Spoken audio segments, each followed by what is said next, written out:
don't understand why it's like rated as the best one. Oh, really? Okay. I don't know what it is about the film. I don't dislike it. There's nothing about it that I go, I can't look at it and go, this is objectively better by far than any of the other ones.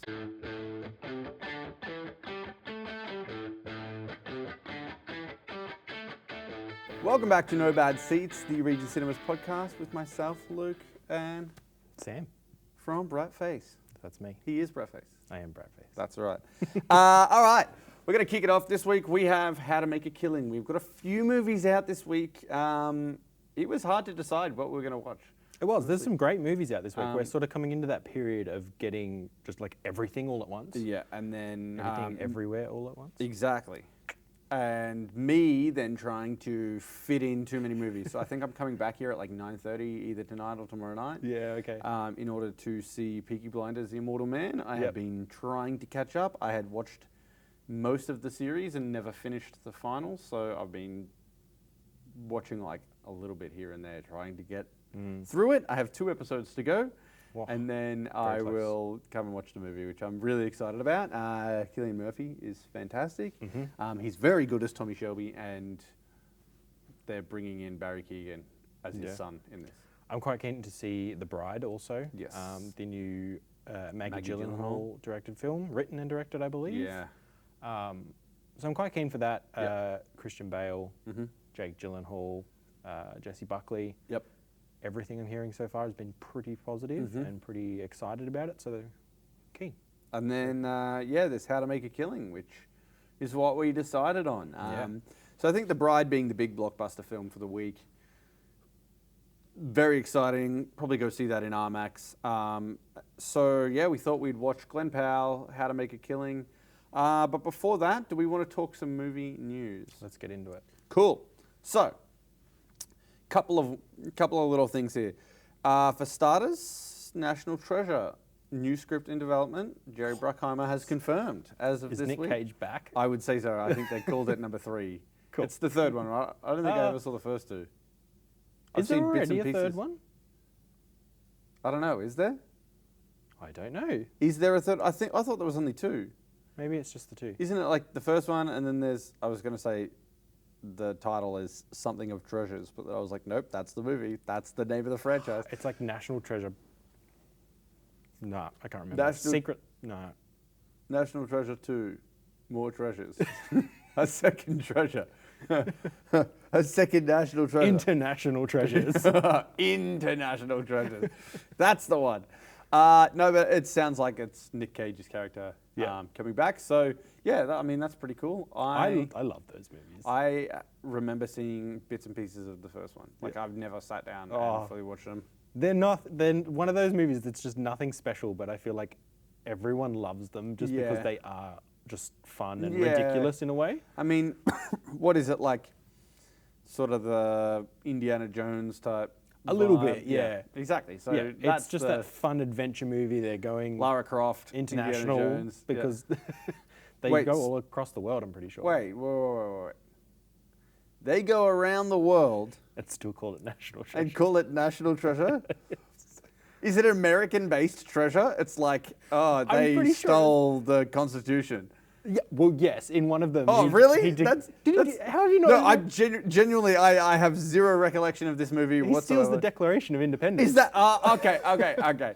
So that's why it's the National Treasure. They steal the Declaration of Independence. That is the big meme as well, is that we're going to steal the Declaration of Independence. I feel like I've heard that, but maybe it's number 2 where they go overseas or something. I'm sure there's one where there's bits where they're overseas. Yeah, right. The first one definitely centers more in America and they're American presidents knowing all about these hidden files. Yeah, right. Hidden files. That's what they were getting at in those movies. Right. But all these hidden. As produced by Harvey Weinstein.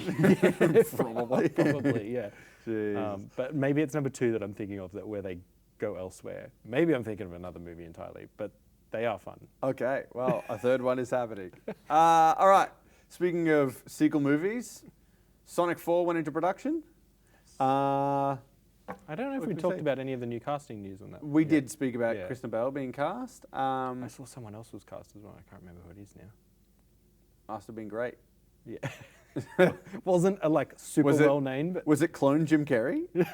Yes. It was the fake guy who played. They should start bringing up the actor awards. The image of him in Sonic 3 and be like, it's clone. Yeah. And put them next to each other. Clone confirmed. Yeah, clone confirmed. That's it. So that's gone into production. What can we say about Sonic? It's awesome. Fun. Yep. Yeah. So good. Cool. Very excited. All right. This one is exciting to me, and it will likely not mean much to you. Okay. I know you're not a Game of Thrones fan. Mm-hmm. I don't know if you're aware, Emilia Clarke's character in Game of Thrones is Daenerys Targaryen, and the whole thing was that her family had been on the throne for years and years and years. And either her grandfather or her father, I think it might have been her great-great-great-grandfather. It's set 300 years prior to the original. Okay. Her father was known as the Mad King, who had gone crazy, and that's what sort of set everything off and had him dethroned and thus set off the events of Game of Thrones, essentially, because the person who then took off dies, and then everybody has a claim after that, and that's what the plot of Game of Thrones is. But the whole thing is that she's like, hold on a moment, this is actually my house, The original Aegon the Conqueror is the one who had, taken the throne to begin with, and is very well known. They have announced that they are developing 2 separate projects and deciding which one to go forward with. One of them would be this story told as a TV series, and one of them would be told as a film. Now, why this is interesting is because I don't know which one I want because of who's involved. Okay.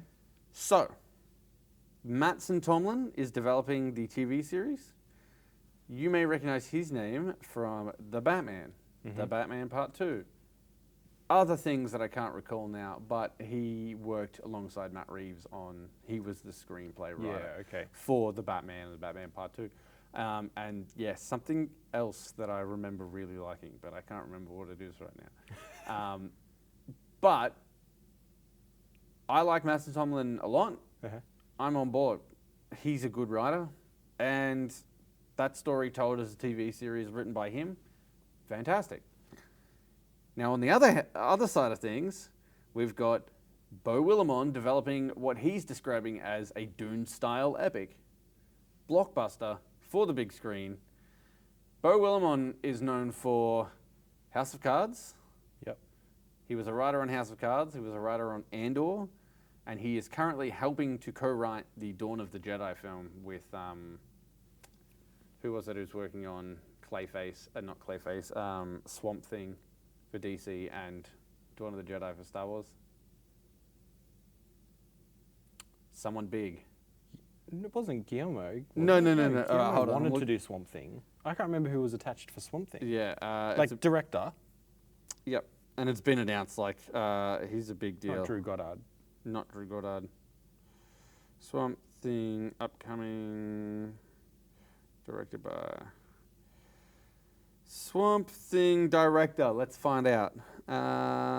James Mangold. Oh, I didn't even realize he was doing Swamp Thing. Yeah. Yep. Yeah, right. I mean, I don't think it'll happen, but I had heard rumors a while ago that he was doing Dawn of the Jedi and Swamp Thing. He's been given both, and he had to pick one because it wasn't. And then we've heard nothing on Swamp Thing, and we keep hearing things about Dawn of the Jedi. And a friend of mine said, yeah, he's chosen Star Wars. Swamp Thing is a very cool and interesting thing to do, but it's a very niche thing compared to the Jedis. Start of the Jedi. Yeah. The first Jedi to ever exist. Exactly. Yeah. So anyway, Beau Willimon, co-writing that at the moment. Andor, incredible. Have you seen Andor? No. I'm really not up to date on the franchise TV shows. If you're going to watch any Star Wars shows, Andor's the one. Okay. It's like... I have heard good things. Like, I've heard a lot of people talking it up. Ironically, people are like, it's like Game of Thrones, but in like the sense that it's actually... Game of Thrones and House of Cards are probably the two things that I would compare it to, where it's like this like high-paced political drama Okay.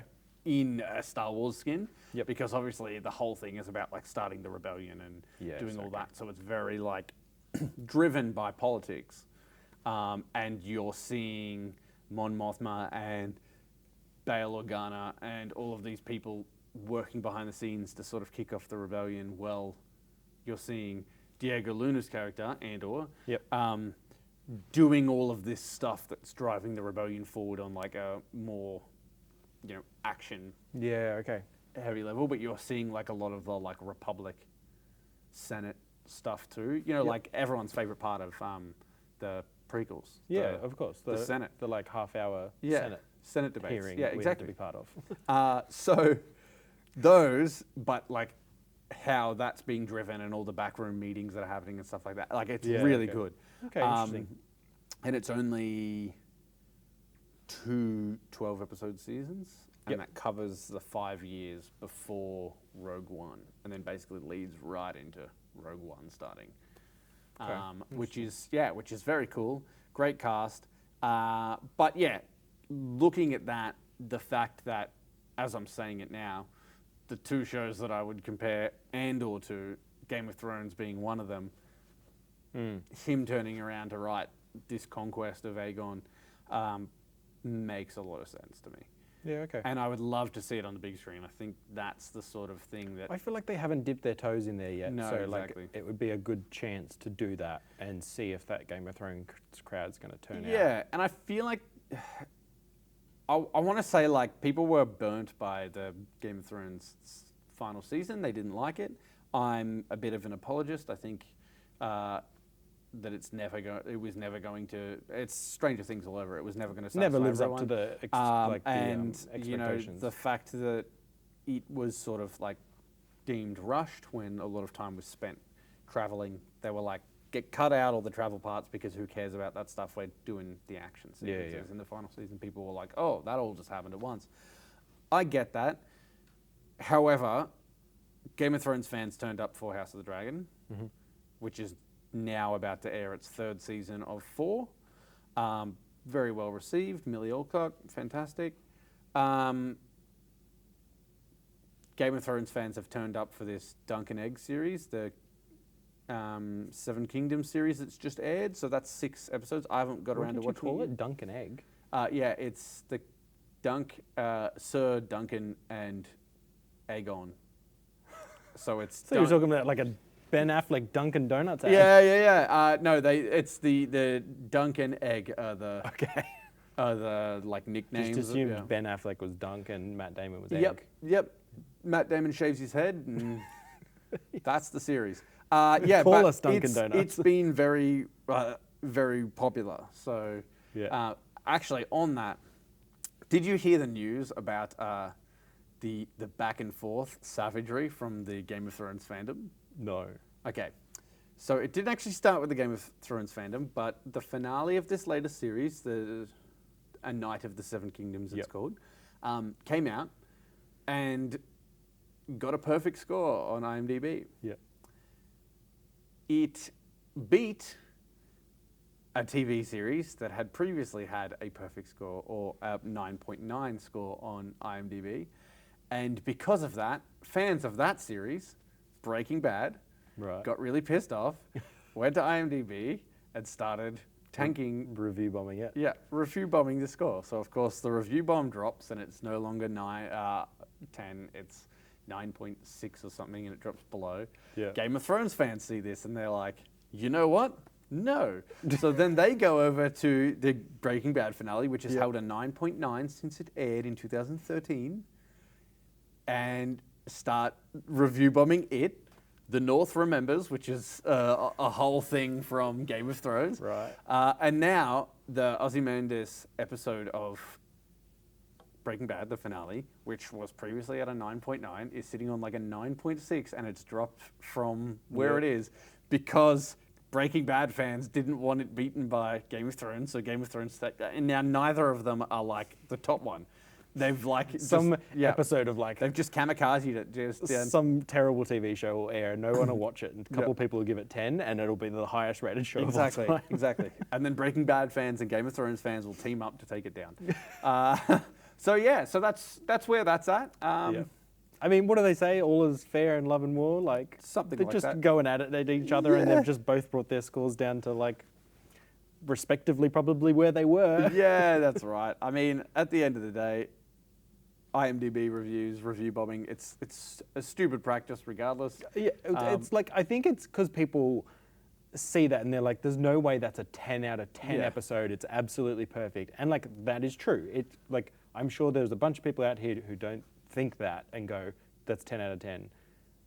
But like, just scroll past. At the end of the day, the thing that gets me about review bombing is like, there's not, like if someone's passionate about something, and then what tend to happen is people get passionate about something, and then they go, let's go and write good reviews. So they write good reviews, whereas somebody like would look at it and go, oh yeah, that was fine. I don't care enough to write an IMDb review. Like I think I've done like 4 IMDb reviews in my life, and then I'm like, I don't want to do this anymore. Letterboxd is here. Yeah. So let's just do that. So I think I've done that.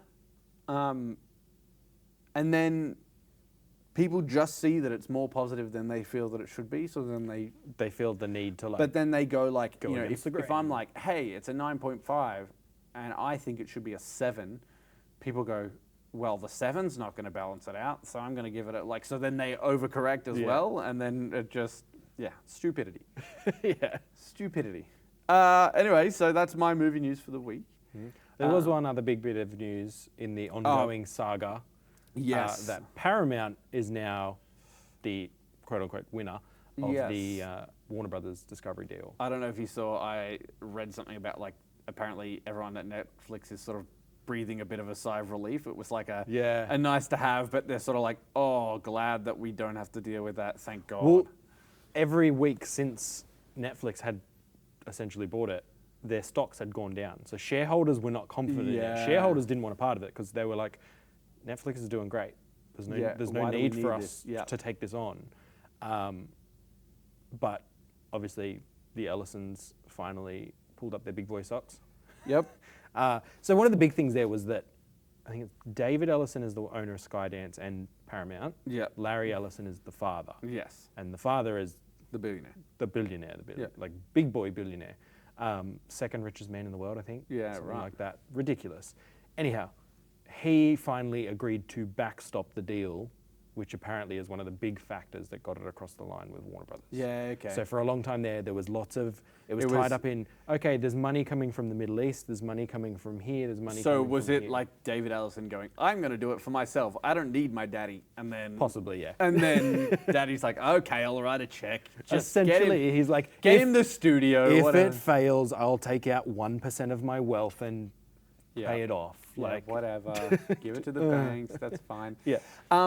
Speaking on that, on just backing, this is something that's super interesting to me. So I don't know if you know how these reality TV shows pay for the prize money. Is through like an insurance. Oh, okay. So they don't have that money sitting there. They like sign and then they pay X amount of money and then it comes out through insurance claims and all of that. What are they claiming? I don't know how it works. There's some sort of insurance payout, like they work with... How many people die on the show? Or? They work with the insurance company and the insurance company backs the payouts for... Yeah, wow. So I don't know how exactly Unless it works. it's like a thing of like, if nobody wins, you just get to keep the money. I think that's sort of part of what it is. But it's like, it must be some ongoing thing because like... Actually, thinking on this is the one that I'm talking about specifically, it would make sense. Deal or no deal, right? Oh, because you could go home with nothing. $100. Yeah. Okay. $5, 1 cent. That makes nothing. sense. Yeah. So I've been watching Survivor Australia recently, as I do when it's on, because Survivor Australia is the best reality TV show. It's the best version of the game in general. Mm-hmm. This year, there's been a whole thing because Jonathan LaPaglia, who was the host for the last 11 seasons has been booted. He was fired by Channel 10. They got in David Janae, I think it's David Janae, who is a previous player. He's a model. He came on in season 4. Season 4, he was booted. He came back for All Stars, which was season 5, directly after. Nobody knew who he was because they were filming directly before his season had aired. He ended up claiming he was the Golden God, like pulling a line from Always Sunny, and then like lent into that, and the producers loved it, so they Golden God, you know, and people didn't realize that it was an Always Sunny quote, and he just like lent into it, and then he became this like super chaotic player, and he won $500,000. Yeah, wow. So that was 5 seasons ago, 2019, I think he was the winner. He's gone over, and he's basically become the host recently. So they've said, we're going to remove the host, bring in an ex-player, and he's taken over the host. One of the things that he just came off playing Australia versus the World with another Survivor player from America named Parvati, who was the winner of Australia versus the World. Why I'm going into all this detail and circling back around is because he agreed to do Australia versus the World coming back off another show, Deal or No Deal Island, where he played with this Survivor player, Parvati, who recognized him, the only person who recognized him, and he was just like, oh, I just make YouTube videos, because he's this tall, good-looking Australian bloke on this American show, and they're like, who are you? And she's like, I know that you're the God of Australian Survivor and that you've won all this money. So they teamed up. They ended up getting all the way through to the end, and he wins a bunch of money. He wins a bunch of money. Like, he's playing Deal or No Deal Island, which is essentially you get through, you've got to knock people out, do all this. When you get to the end, he gets to the end, he gets to play a game of Deal or No Deal. The money, jackpot, like the top case, is whatever they've earned throughout the entire thing. Okay. $12 million. What? He goes through the entire process. Now, this is 12 million US. He takes 5.3 in a deal at the end, US dollars, translates to 9.7 million Australian dollars on this game, bankrupts the company. Oh, no. Bankrupts Deal or No Deal Island. We're not getting another... Joe Manganiello was the host of this show, by the way. We're not getting another season of Deal or No Deal Island because the insurance payout was so high that now the insurance company won't back another season for them to do it because he was just so ballsy. Like, it literally got down to he was either going to win the $12 million case or like take home $100 or $75.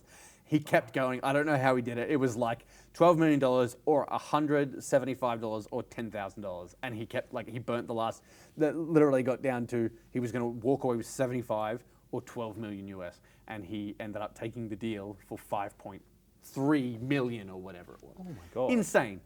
Anyway, that's how those things work. I don't know why we got to this discussion on insurance. I think we were talking about like backstops, like people exactly, covering the bill. Exactly. So someone having to cover the bill.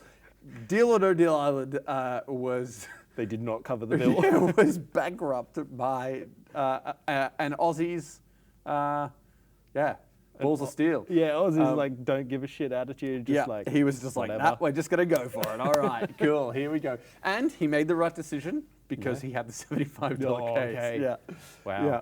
So there you go. That's great. Wild. Anyway, DG, he's the man. That was what a move that was. Yeah. There you go. Oh wow. Yep. That's amazing. Brutal, right? Yeah. Brutal. I actually quite liked the show, so I'm a little disappointed because I would probably watch another one. But at the same time, there's always more Survivor. Well, exactly, yeah. Cool. Well, should we get into it? Yes, I think we should, yeah. Well, we're talking about islands And money and millions of dollars and billions of dollars even. Yeah. How to make a killing. Interesting plot. Basically, his mother gets pregnant, booted out of the family. Family's worth, what was it, Something like $20 billion. $28 billion. Yeah. She gets booted out of the family, tells him, you're due to inherit X amount of money. Someday. Someday, but make sure that you do. But also you have a couple of cousins that are the exact In the same way. age as you, pretty So much. it's the way they work it out is he can't be written out of the will because they had a trust. The trust was designed for them not to pay taxes, and because of that, it was like locked. So Yes, he yeah. was getting the inheritance. Everything would be his. Yes. If he was the last one. If he was the last one standing. And he doesn't really know what he's going to do and just starts knocking him off. Yeah. I was quite surprised at like how ballsy it went into it and just started knocking him off. And I was like, oh, he's doing this. Yeah. We're going all in. Like, But I do like that they sort of go, oh, he isn't even really intending on, like he's sort of there and then he's like, I need to think about this. And then it sort of just happens and he's like, oh, well, that was easy. yeah. Okay. Might do another one. Yeah. Zach Woods as the artist, Yeah. brilliant. I think Zach Woods is so funny, and he is someone who frustrated me to no end when I first saw him. Oh, really? When I first saw him was in 2011, 2010 even, in The Office. Yeah, as Gabe. As Gabe Lewis. He was so frustrating to me as a character. He just annoyed me. It irritated me. Yeah. Progressively, upon rewatches of The Office, I found that Zach Woods as Gabe is so funny, and that obviously that's the point. But then went on to Silicon Valley. Silicon Valley, he is great as Jared. I think I've seen a few episodes of Silicon Valley. So he's the catch in Silicon Valley. Zach Woods' character is Jared. Yep. And he's getting called Jared, and eventually you find out that he's getting called Jared because the billionaire who works for him thought that was his name, and he just didn't correct him. So his name is actually Donald. Right. But he just like sticks with it. Like it's. Yep. But then he keeps it as it goes on, because then he's working with all these other people, and he's just like so used to it by now that he's just. So yeah, that's great. He's so funny. He is. His like section of the film was great, and he just leans so hard into that over the top annoying person that you're like, I hate this person, but I kind of want to see more. Yep. Oh, I would love to have seen more of his character. Yeah. I liked that the family was sort of played out. Obviously, you had, like, they moved through it pretty quick. He was if you had to guess, what do you think that the like plot of the film? How long do you think it took place? Sort of feels like we've seen Like maybe a couple. Oh, Nah, not a couple of weeks. Like the whole film plays quickly, but it's over the course of like 3 years. oh, really? I would have said a couple months. There is a discussion at one point where last year is mentioned, and it's from like a previous scene. There is a 10-month gap between something and something. There is another scene that we see, and there is another 9-month gap or something. Yeah, okay. And then they Because I was starting to go like, how is the FBI not putting this together of like all these? Yeah, because are it wasn't dying like, within, like, it wasn't a couple week months after of each week. other. Yeah, no, okay. it was like years, and I Yeah. think that they do sort of it plays out over a few years. Yeah. Okay. I mean, you think he gets with his girlfriend, they move in together, and they get engaged. True. And, like Yeah, even though that's quick, it's not. He gets weeks. a job and ends up working his way up Yeah. still as well. Like, yeah, there's a couple of years in there, I guess. Yeah. Yeah. And then the patriarch of the family, Ed Harris. I love Ed Harris. He's great. Could just think of him in Westworld. I mean, I've seen him in a million things, but I always just think of him in Westworld because he was the villain, the antagonist. Did you ever see Westworld? I didn't. Watch. Yeah, no, sorry. Westworld is one of those shows where it's like, the first season is up there with some of the best television of all time. Okay. Like, I would put Because wasn't it from the season creator one- of some? Jonathan Nolan. Yeah, that's right. Yep. I was like, I know there's someone that was attached to it that was like had been doing big things, and then they went and did this show, and people were like, oh, and then it was really good. Look, season 1, incredible. Season 2, confusing. If you rewatch it and you sort of the way they muck around with time and that sort of thing can just throw people off. And then I think Nolan it and progressively. time. Yeah, exactly. I think it just progressively went downhill because people got like it was too much for them, too much sci-fi, too much that sort of thing. But season 1, unbelievable show. Okay. Unbelievable. You could watch that and pretty much walk out being satisfied. Yeah, okay. Like, it obviously sets up stuff for the next seasons. But anyway, he plays the Man in Black. Who like is the big bad or something. The big bad. Yeah, okay. Riding around, cowboy I mean, hat. Ed Harris's perfect character. Raping and pillaging with a black hat on, you know. It's right. It's brutal. But Ed Harris is great in it. And when he was having these big moments where he was having a chat and, you know, delivering his monologues, Yeah. all I could hear was the tone of voice that he delivers. You know, obviously he's the big bad in this as well, but in Westworld, same sort of thing. I was just picturing him with that black cap on going, oof. It's funny, like, there's a lot of movies with Ed Harris in them where he plays like not necessarily evil or the bad guy, whatever like that are great. I mean, Truman Show. Yes, yeah. Truman Show's amazing. There's one that always comes to my mind, a movie called Kodachrome. Don't know if you've seen that. No. It's Ed Harris, Jason Sudeikis. Yeah. I can't remember who the actress's name is. Yeah, right. Not sure who.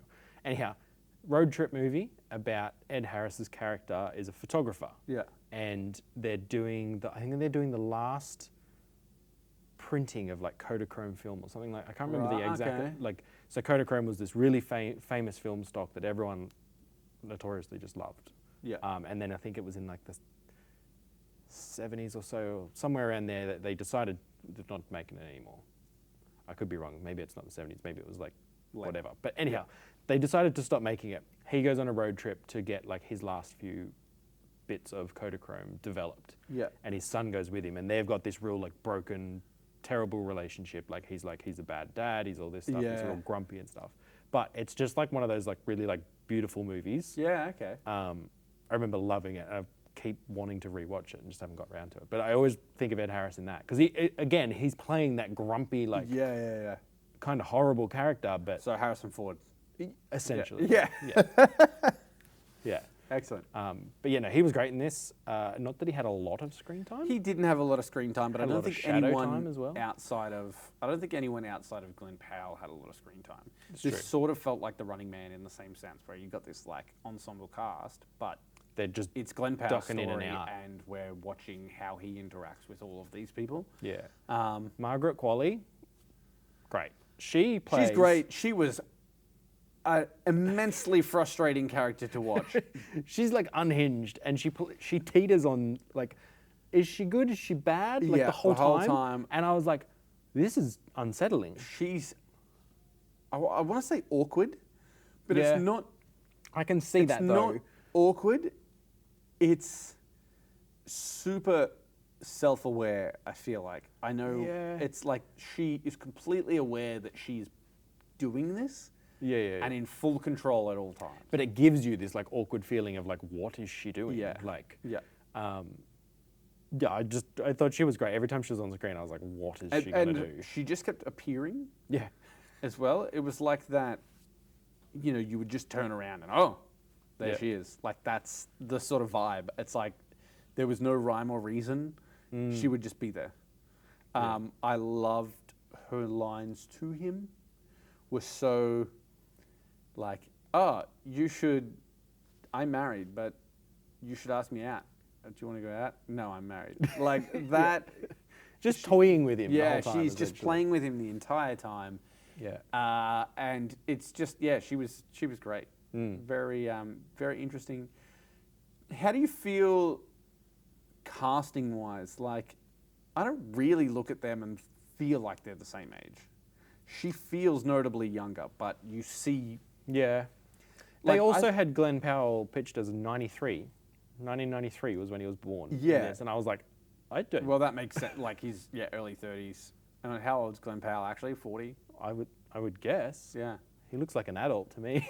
Do Do you know what I mean? Like, you look at some people and you're like, you're more of an adult than I am. Yeah, you're not pulling. You're not playing 27. Yeah, like I feel like he might be. I don't know if I'd put him in a millennial category. Like, Glenn Powell. He All right, doesn't let's give- have a look. Glenn Powell. I wanna say this he's is the game. This is the game. You're taking the over under Yeah. 38. Oh, I'm going over 38. you're going over. Yeah. I'll take the unders.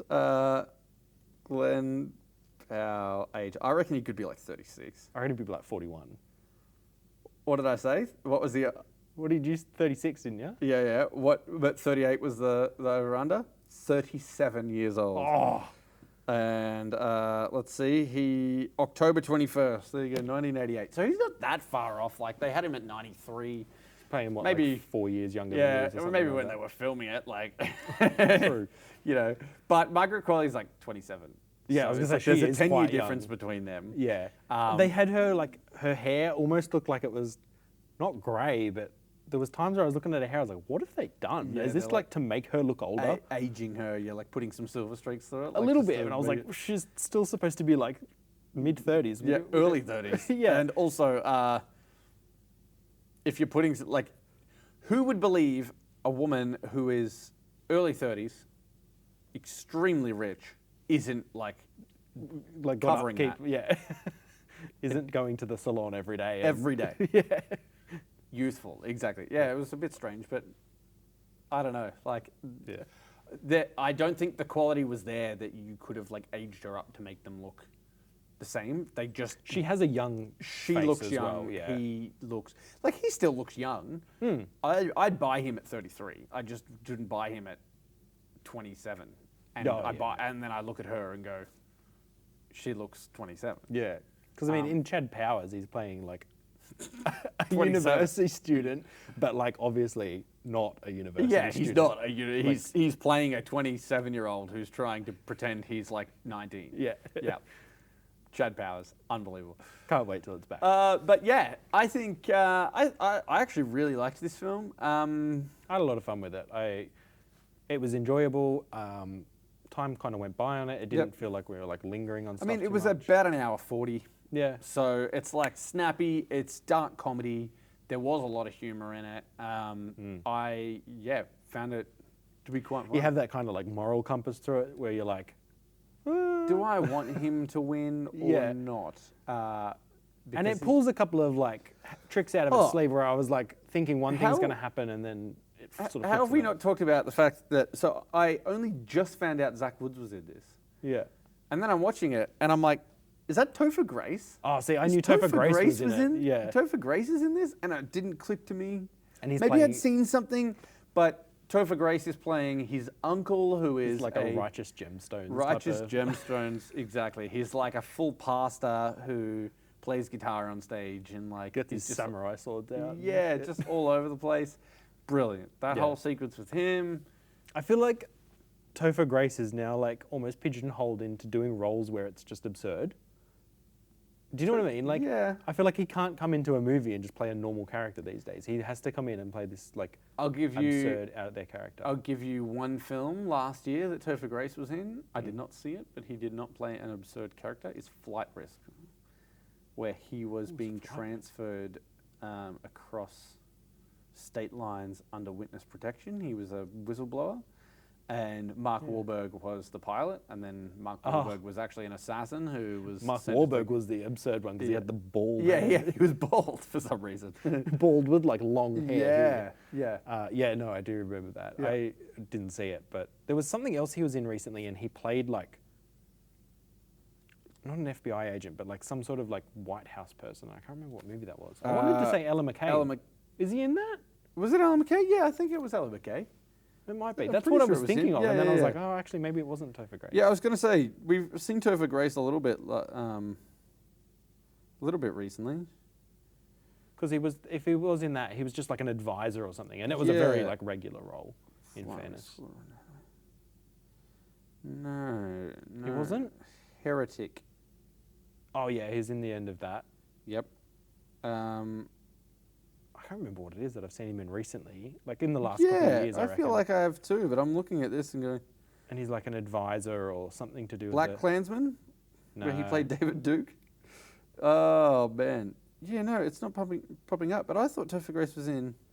It's some sort of like political movie, and he's like part of the White House or something. I swear that was him. He was in Ella McKay. It's not showing up on here, but unless he played himself. No, it's not showing up on here, but he was in Alan McKay, right? He was.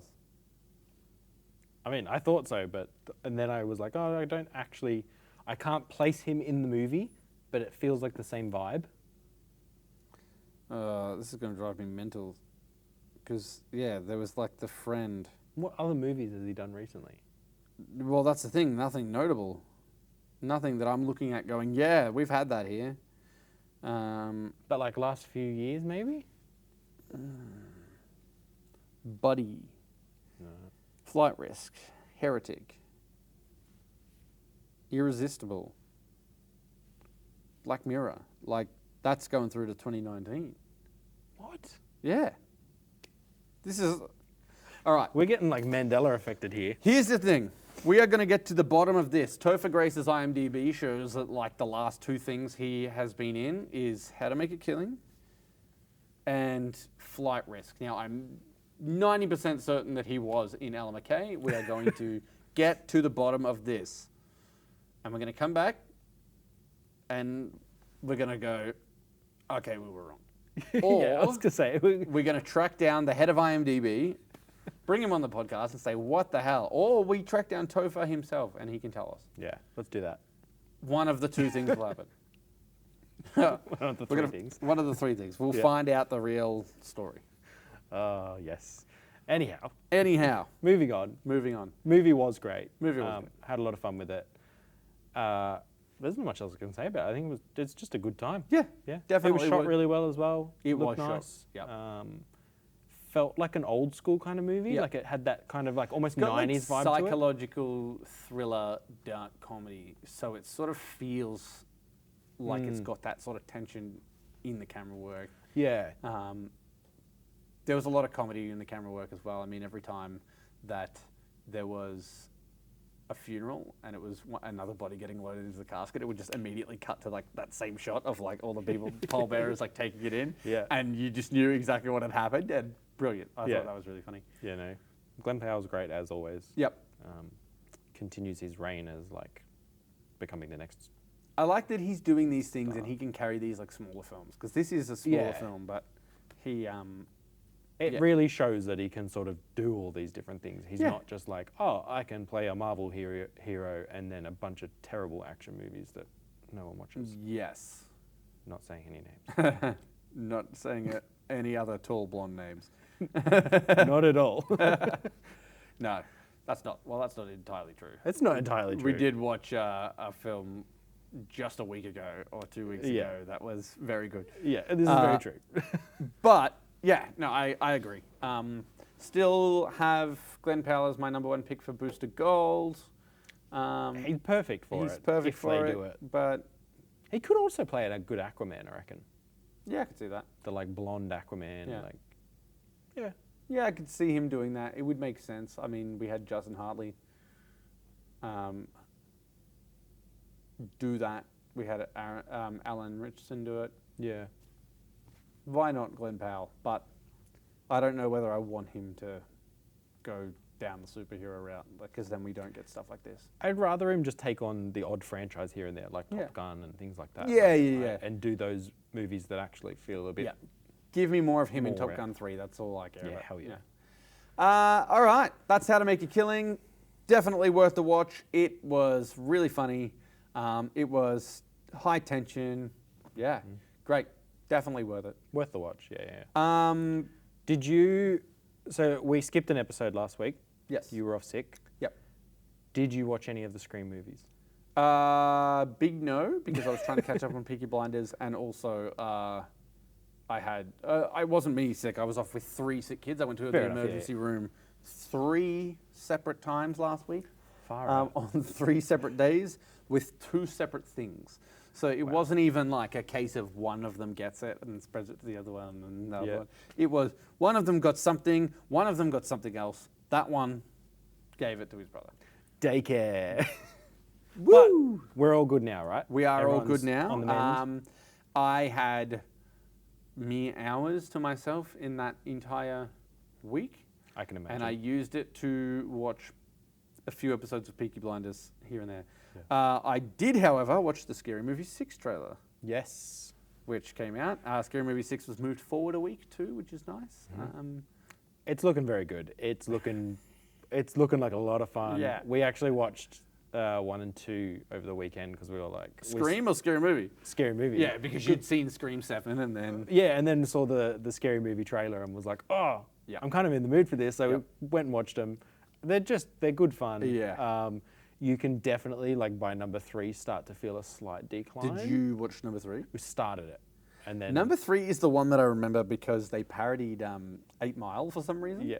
And that I always found really funny. It the scene is, where she yeah. keeps leaving the kid behind and then reversing to get him and hitting him with the car. Yeah. I don't know why those are the things that... I think it's because the core 4 aren't there in the third one Yeah. from memory. I think we didn't get that far through it. Anna Faris is still in it. though, Anna right? Faris is still in it, but you don't have like the Wayans brothers. Yeah. You've got Charlie Sheen. Oh, yeah. That's It's weird. like, it's still decent by all means, but you can just start to feel the like. I the don't know that I slight- ever saw the 5th one. Is now that I'm Oh thinking yeah, about I it. don't know if I saw number 5. I remember the 3rd. Number and then- 3 was the one they like parodied Signs, The Ring, Yeah, yeah. 8 Mile, weirdly, Yeah. and I can't remember what else is in there, but. Yeah. there But you I go. mean, they've always gone with like horror movies, and then hey, we'll chuck in The Matrix yeah, into for some like reason. like random stuff like that. So it's an overall parody. And Renee and I still say, "Take my strong hand," all but the it's time. not the actual quote. Yeah. What's the actual quote? Take my little hand. Take my little hand. Yeah. Ah, interesting. They actually, I saw an interview with one of the Wayans brothers, not sure which one, Marlon maybe, and they said to him, like, what's the line? And he was like, take my strong hand. And they were like, it's No. not. Yeah, and they like right. played it for him, and he's like, I wrote that. Yeah, and it's not dude. what the line is. Wow. Yeah, There you so go. he was like, everyone has been like Mandela effect. Yeah. Like, we've all had it happen. There you go. But yeah, he does refer to it as his strong hand at some point earlier. Yeah. Okay. But when then he's mixing yeah, something like that. when he's mixing like, the mashed potatoes or whatever it is. but then when he is actually like hanging out the window and he's like, take my hand. And I think he says, take my hand, take my little hand. Oh god. All right. So you saw Scream 7. I Give me a did. rundown. Give me your thoughts. I really enjoyed it. You might be able to still see there's a little Easter egg up the back there. Oh yeah. It's not quite Easter yet, but It's not. But I did try to scare you in it, and it didn't work because it's too quiet in here. yes, you were Needed some very loud. music playing. I really enjoyed it. I love the Scream franchise, which we've talked about like 3 times over the last few weeks. So I have a very biased opinion of it. I was probably going to enjoy it even if it was horrific. Yep. Some people have said it's not. Some people are referring to it as bad, but it's kind of like that whole review bomb thing of people are like, I've heard that the box office has been really good, and biggest opening for Scream. Neve Campbell is like, it's like, oh, we just wanted her back. This is where it gets real messy. So like, I think the second biggest opening was Scream 6. Yeah, right. So it's just inflation. Yeah, and I think when they came back, it's Scream 6 or Scream 5. So like Scream 5, they came back after a decently big hiatus. I think it was okay. I can't remember when Scream 4 was, 2014 or something like Yeah, that, or right. whatever it was, and then it was like 2020. Like it was a decent gap, Yeah. and it was like Scream's back. Because they also did a TV series in between there somewhere. Scream Queens, is that? No, there's No? a Scream TV series, and it's like slightly different mask, Yeah. kind of different. weird. It's a good series though. Yeah, It's actually really, really well done. There's the whole controversy with Melissa Barrera, and Yeah. she made comments about pro-Palestine comments, I think. Yeah, and then All of a sudden got fired, and the studio and was then Jenna Ortega was like, well, screw you, and Yeah. she stepped out, and that whole thing played into it. Yep. yeah. So there was initially supposed to be Scream 7, but done differently, and it was going to be Melissa Barrera's character, who is. I don't think this is a spoiler for you, but I don't know if you're going to actually care. But she was Billy Loomis's daughter. So Billy Loomis is one of the killers in the first movie. Yeah. Played by Skeet Ulrich. Yeah. So she was his daughter. So she has had this like, in the 5 and 6, she has this whole like back and forth of like, I have serial killer in my blood, but I'm trying to do the right thing. And And now she's gone. yeah, and apparently the original script for Scream 7 was going to be that she transitions and goes to the dark side, I guess. Which would have been Ben a really Solo. cool thing to see Yeah. as like the first time Ghostface, the first time like our final girl is actually a Ghostface Ren. Ghostface. Yeah, nice. But we didn't get that. We got a rewritten script, which apparently cost them $500,000 to rewrite. Nice. Yep, fair enough. Because the whole controversy happened.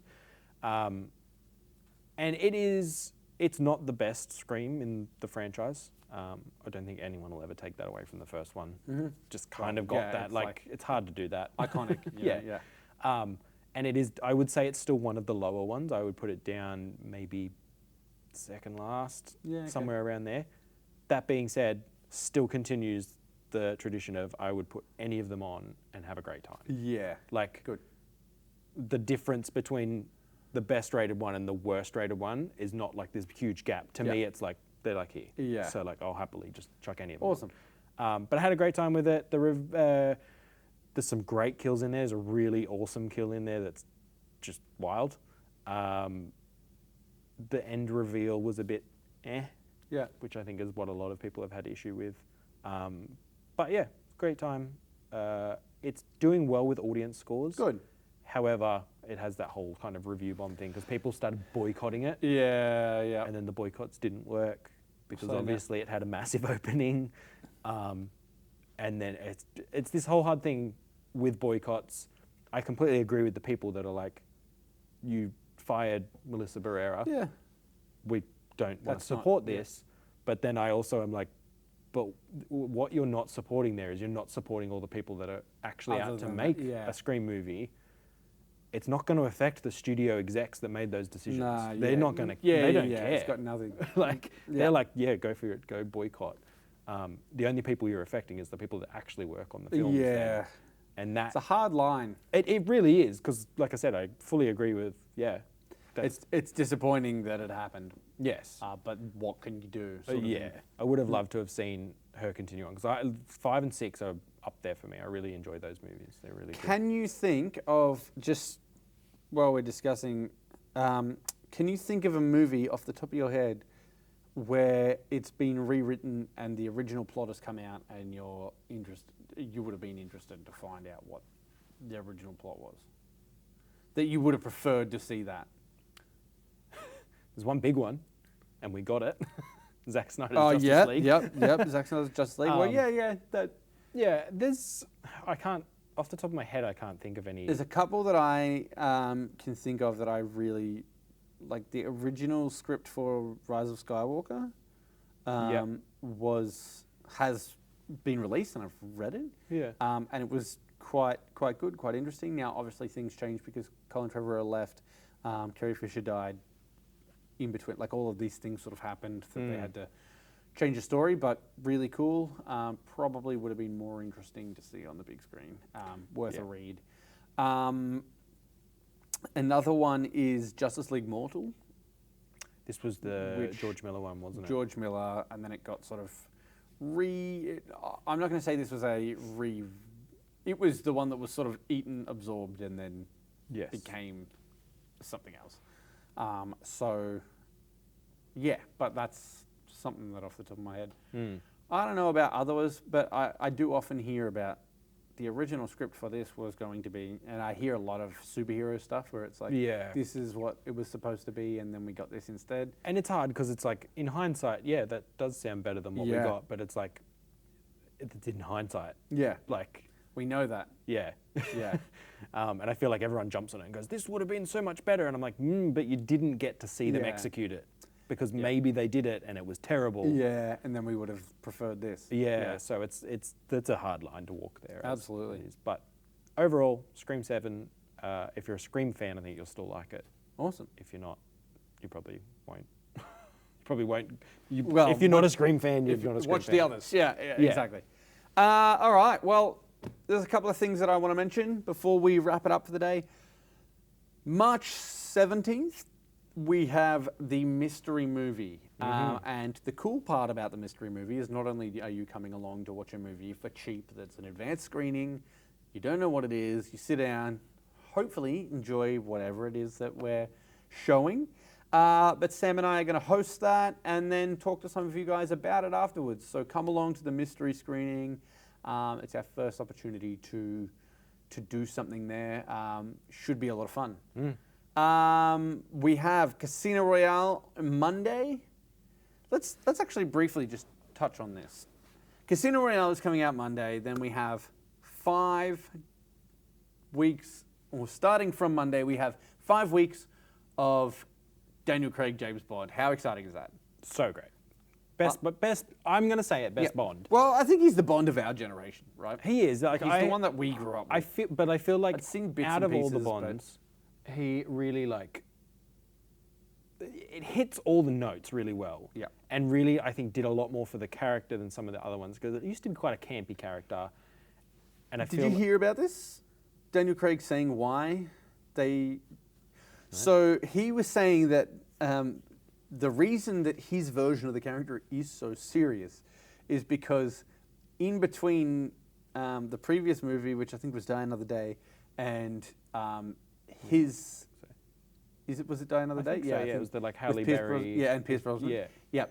Between that one coming out and his one coming out, Austin Powers came out. Yep. And then suddenly it was like, if we lean into the campy stuff, we're too Austin Powers. Yeah. So we have to take it a bit more seriously. Thank you, Mike Myers, because honestly... Inadvertently created a much better action franchise. Yeah. Casino Royale is one of my favorite all-time films. Skyfall's my one. See, I look at Skyfall and I just watch it and I get why people like this. Don't understand why it's rated as the best one. Oh, really? Okay. I don't know what it is about the film.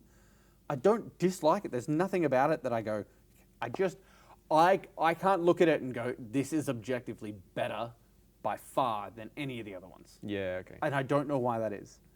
So I love Skyfall. I adore Skyfall. Maybe it's because I'm disappointed that everybody loves Adele's theme song as well.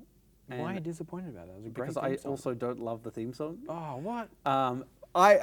Let's talk. It's Bond one of the themes. most memorable Bond theme songs in a long time. It is very Bond. I look at it, of the 5, the best one to me is Billie Eilish's one, which really surprised me. I don't even remember it. Really? Was that the last one? No Time to Die. Yeah, it's brilliant, and it feels like the most... And Adele's, in terms of classic style Bond themes... Yeah. Billie Eilish, number 1. Skyfall's probably number 2. Okay. Skyfall is so iconic, and it's become one of those things that everyone's like, oh, how good is Skyfall? And I'm like, no, the other ones are better. Yeah, you were review bombing it. No, but I'm like that. But to me, it's the least Bond theme of all of them. But You Know My Name is so iconic. Casino Royale, that whole thing, it's just... I'm going to have to, maybe I'll come in on Monday. Come in on Monday. We have the 5 Bond films, one a week for 5 weeks. It's super exciting. I cannot wait to watch Casino Royale again. Mads Mikkelsen and... Great. Yeah, and just the bleeding eye. Menacing villain just, too. Vespa, that whole thing, the way that story plays out. There are some great action sequences. We've even got Jeffrey Wright. Yeah. He's sort of floats in and out of it. But I think Casino Royale is a great, it's the epitome of a Bond film, right? Because you get a full shaken not stirred martini. Yeah. He's sitting around They playing hit all poker. the notes in Casino Royale. He's jumping off buildings and chasing people. He's got the car chase. He's got the full machine gun where he gets to say, "Oh, my name's Bond, James Bond." He's got it's got everything, and it is hard to peak in the very first movie, but I think Skyfall is great. I still like Spectre. I think No Time to Die was a perfect send off for the franchise. I think it probably, if you look at it, the films are Casino Royale, Skyfall, No Time to Die are really peak. I was going to say, what is your ranking of these 5? Go from 5 to 1.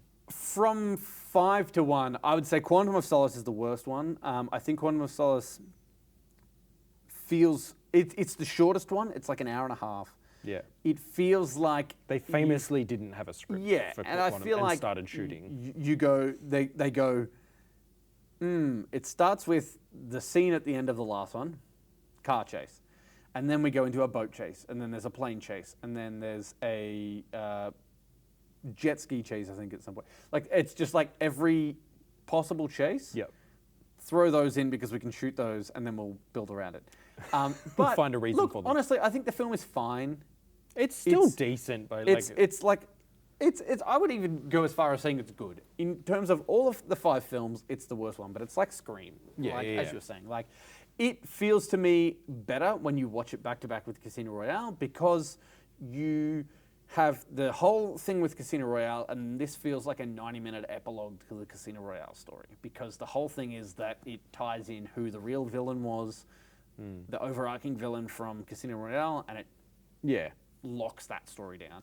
You go into Skyfall. Skyfall is probably this. I would say if I'm going, my personal favorites, Quantum of Solace is 4. 5. No, if I'm going my personal favorites, Quantum of Solace is 5th. Spectre is 4, but it still has some great sequences. I don't know whether it's No Time to Die or Skyfall in 3rd and 2nd, and Casino Royale is number 1. Yeah, okay. I think my ranking would go 5 Quantum of Solace, 4 Spectre, 3 No Time to Die, 2 Casino Royale, 1 Skyfall. Yeah, right. I think Skyfall for me was, the thing I loved about it is they kind of teared down the James Bond character. They really like disassembled him and was like, he can be hurt. Well, that's why it's sort of like that's why I think like Casino Royale is the pinnacle of Bond because it's like they're not tearing down the character. It's exactly what the character should be. But then that's what makes Skyfall so interesting because as an antithesis to that. Yes, exactly. There you go. Yeah. So we've got those coming up. Super excited. I am at least coming to one of them. I'd like to come to more. Unfortunately, I would love to see Skyfall on the big screen again. Yeah. So. So yeah, we've got those coming up. We have a bunch of cool things. I mean, GOAT is coming out in a couple of weeks. But we've got advanced screenings all weekend in Junior. So that's nice. Friday, Saturday, Sunday, Monday. This week. Yep. Yeah. Let me know. Because we've got the public holiday on Monday. So of course. yeah, so we've got it over then. So that's really cool. GOAT, super excited for that one. Yeah, just heaps of different things coming up. We've got, Project Hail Mary is being called a masterpiece. They have released reviews a month early for it. Yeah. Which should tell you that they're pretty damn pretty confident. We have that on March 14th. We are showing, we're showing an event screening of that, and then it comes out on the 19th. So get your tickets. I think if you go to the 14th one, you get a free hacky sack. So. Hacky? What? Okay. Yeah, you get a hacky sack. Nice. Don't know why, but I also haven't read the book. Maybe he has a hacky sack in space with the alien. Cool. There's a lot of good stuff coming out. I think same week as Project Hail Mary, we've got Ready or Not, Here I Come. Yep. Very excited. I loved the first one. I need to watch the first one, and I will watch it before we watch. Because Yeah. I will watch Project Hail Mary. It's And we'll try to do both. It's one of those really good, just simple, great slasher kind of horror movies, but also It looked quite fun. funny. I watched the trailer and I was like, I need to watch this film before the second one comes out because the second one looks great. Yeah. And then next week there's a few movies as well, isn't there? Before. Regretting You is out next week. Yeah. There's something else as well. I saw. Cold Storage.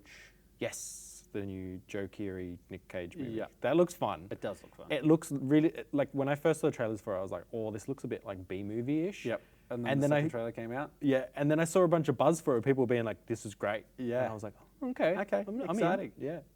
Yeah. Yeah, so that's what we got going on. Yeah, just keep coming, keep watching. Yeah. Plenty to watch. And then, yeah, I mean, once it rolls around to April, we've got Mario, we've got Very, very excited. Michael, we've got heaps of stuff. So, Oh yeah, keep forgetting about Michael. yeah, coming up. I've got 2 little boys that are counting down the days till Mario Michael. is out. No, Mario. Big Michael Jackson fans? Yeah, of course. Yeah. Moonwalking around the house. All right. Well, we'll call it there. Until next time, this has been No Bad Seats. Remember, when you come to the movies, there are no bad seats.